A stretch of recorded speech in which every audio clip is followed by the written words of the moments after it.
குன்னத்தூர் பகுதியில் இயங்கி வந்த கல்குவாரியில் ஊழியரிடம் எம்எல்ஏ கடுமையாக பேசியதாக செய்தி வெளியான நிலையில் இந்த குற்றச்சாட்டுக்கு எம்எல்ஏ மறுப்பு தெரிவித்துள்ளார். திருவண்ணாமலை மாவட்டம் போலூர் குன்னத்தூர் பகுதியில் இயங்கி வந்த கல்குவாரியை போலூர் தாவேகா எம்எல்ஏ அபிஷேக் மற்றும் அதிகாரிகள் ஆய்வு மேற்கொண்டனர். அப்போது கல்குவாரியில் வேலை செய்த ஒருவரிடம் எம்எல்ஏ கடுமையாக பேசியதாக செய்திகள் வெளியாகின. இந்நிலையில் இதற்கு விளக்கம் அளிக்க செய்தியாளர்களை சந்தித்தார் எம்எல்ஏ அபிஷேக். அப்போது பேசிய அவர், நாங்கள் போய் பேசியது ஊழியர் அல்ல, அவர்கள்தான் அந்த கல்குவாரியை நடத்தி வருகின்றனர் என தெரிவித்தார். ஊழியர்கள் என சிலர் தரப்பினரால் தவறாக சித்தரிக்கப்படுவதாகவும் குற்றம் சாட்டினார்.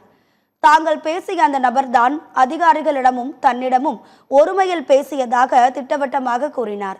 எந்த ஒரு விதிமுறைகளையும் அவர்கள் பின்பற்றுவதில்லை எனவும், எவ்வளவு தூரம் உடைக்க வேண்டுமோ அதை தாண்டி உடைத்து வரம்பு மீறி வருவதாகவும் தாவேகா சட்டமன்ற உறுப்பினர் அபிஷேக் குற்றம் சாட்டினார்.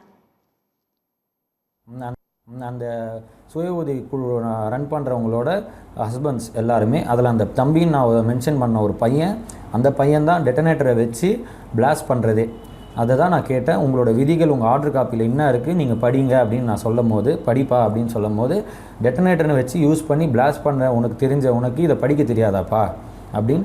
அதே மாதிரி அரசு அதிகாரிகள்கிட்ட அவர் ஒருமையில் தோரணை வேறு மாதிரி பேசும்போது தான் நாங்கள் சொன்னோம், உங்களுக்குலாம் பேச தெரியாதாப்பா, அரசு அதிகாரிகிட்ட எப்படி பேசணும் தெரியாதா, இந்த நக்கல் இங்கே பேசாதப்பா. அதே மாதிரி அந்த வீடியோ ஃபுட்டேஜஸ் நீங்கள் போய் எடுத்து பார்த்தீங்கனாலும், அங்கே வாழ்கிற மக்கள்கிட்ட பார்த்தீங்கனாலும் நாங்கள் அதையும் அட்டாச் பண்ணி கொடுக்குறோம். அந்த கிளிப்ஸையும் போடுங்க. அவங்க எவ்வளோ அத்துமீறி போகிறாங்கன்றது உங்களுக்கு தெரியும்.